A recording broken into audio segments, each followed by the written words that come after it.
La partie 2 de cet exercice sur les cônes nous donnait plusieurs informations. Premièrement, l'angle alpha mesurait 30 degrés et la distance OA mesurait 6U, 6 unités, U étant l'unité de mesure de longueur. Je précise, cela signifie que U pourrait représenter des mètres, des centimètres, etc. Et donc les unités de mesure de surface seront U carré et les unités de mesure de volume seront U au cube. Attention, ce genre d'oubli enlève des points. Donc la première question était de justifier que le segment SA mesure 12 U. Pour justifier cela, il suffit de remarquer que SOA est un triangle rectangle.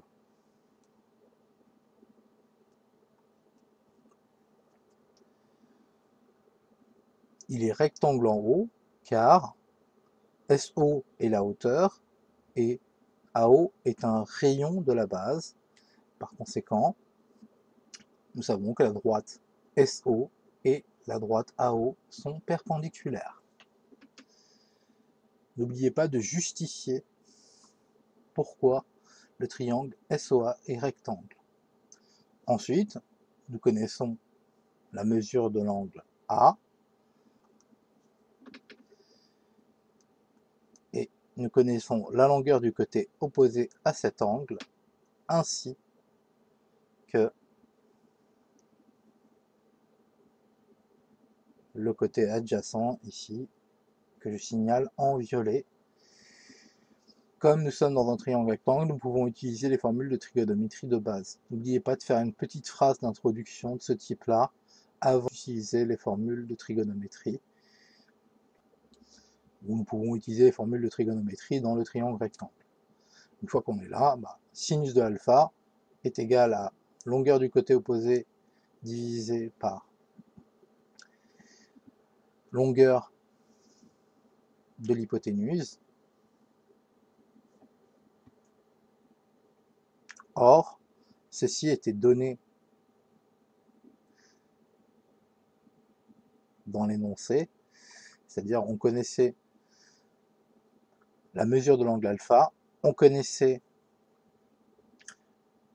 la longueur OA, il ne restait plus que à trouver la longueur SA, ce qui était demandé. Sinus de 30, ça fait un demi, c'est une valeur à connaître par cœur. Et donc on se retrouve en réécrivant ceci, sinus de alpha égale OA divisé par SA, en remplaçant par les valeurs, on obtient un demi égale 6 sur SA. C'est un classique produit en croix. On multiplie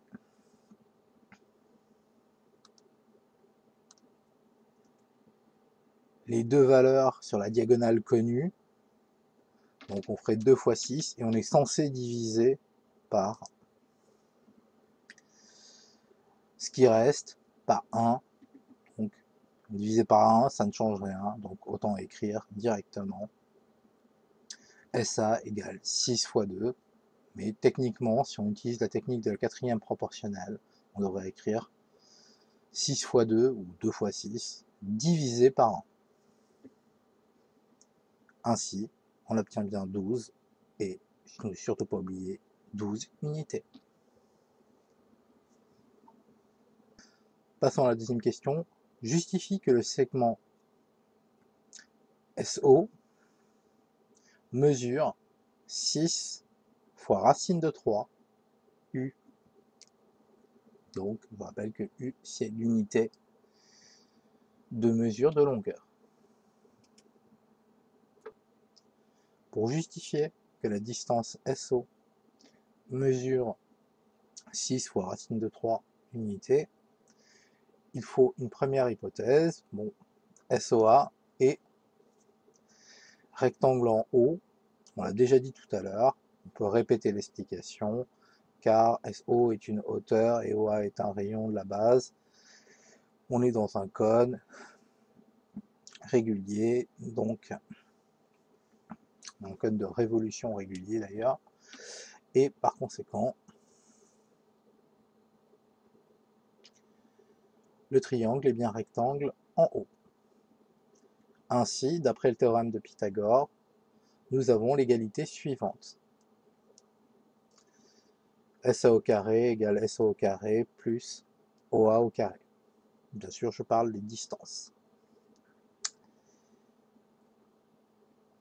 Pour effectuer le calcul, dans un premier temps, on remplace par les valeurs connues. On savait que la distance SA était égale à 12 et la distance OA était égale à 6. Donc, je substitue et je calcule. 12 au carré, ça fait 144. 6 au carré, ça fait 36. Et je me retrouve avec cette équation-là. On va isoler SO. Alors, plusieurs façons de le faire, mais en général, on fait juste passer le 36 de l'autre côté. Et ça nous donne SO au carré égale 144 moins 36, autrement dit 108.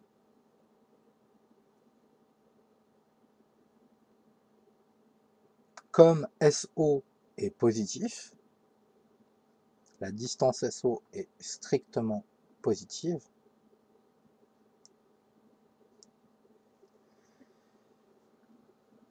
la distance SO est égale à racine de 108. Vous n'êtes pas obligé de mettre cette justification, mais c'est assez sympathique. C'est pour éviter de dire que on est dans le cadre d'une équation où on pourrait avoir x au carré égale 108 et où les deux solutions sont racine de 108 et moins racine de 108. Ici, comme c'est une distance, seule la solution strictement positive est considérée. Donc, SO égale racine de 108. 108, c'est bien connu, c'est 36 fois 3. Et donc, ça nous fait racine de 36 fois racine de 3. Racine de 36, c'est 6. Et donc, ça nous donne bien 6 racine de 3, U.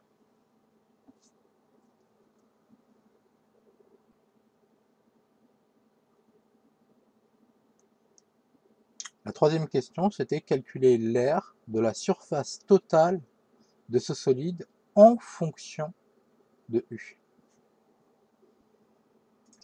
Donc pour calculer l'aire de la surface totale d'un cône, en premier lieu, on va calculer l'aire de la base, ensuite l'aire latérale, et on va additionner les deux pour avoir l'aire totale. L'aire de la base, c'est un disque, vous connaissez très bien la formule de l'aire d'un disque, pi r carré, l'aire d'un disque de rayon R, et pi r carré. Du moins, est donné par la formule pi r carré. Comme le rayon mesure 6 unités, pi fois 6 au carré, ça nous donne 36 pi, et on n'oublie pas, c'est une unité de surface, donc on met u carré. L'aire latérale est donnée par la célèbre formule pi fois le rayon fois l'apothème, en fait du moins la longueur de l'apothème, ou la longueur de la génératrice, on va accepter comme ça. J'ai déjà précisé, c'est un terme pour les élèves de 3e, la longueur de la génératrice. Et donc on obtient pi fois 6 fois 12, ce qui nous donne bien ici 72 pi u carré. Toujours, pas oublier, c'est des unités de surface. Maintenant, l'aire totale du cône, c'est tout simplement l'aire de la base plus l'aire latérale.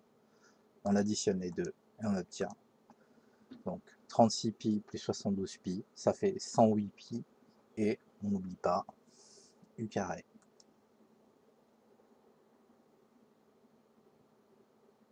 Finalement, l'aire totale du cône est de 108 pi u carré.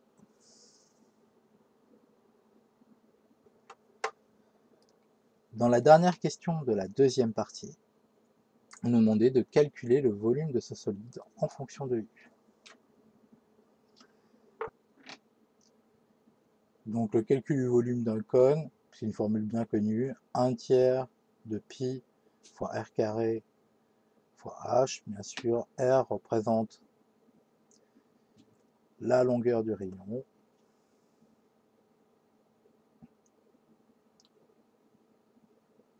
V égale 1/3 de pi fois 6 au carré fois 6 racine de 3. Ici, 1/3 de pi fois 36 fois 6 racine de 3. Simplifier ici, par exemple, 3 et 36. Et 36 divisé par 3, ça donne 12. 12 fois 6, 72. Résultat, 72 racine de 3 pi U au cube. Ne pas oublier les unités de volume, étant donné que l'unité de mesure de la distance est U, les unités de mesure du volume sont U au cube, et donc, vous pouvez faire une petite phrase de conclusion. Le volume du cône est de 72 racine de 3 pi U au cube.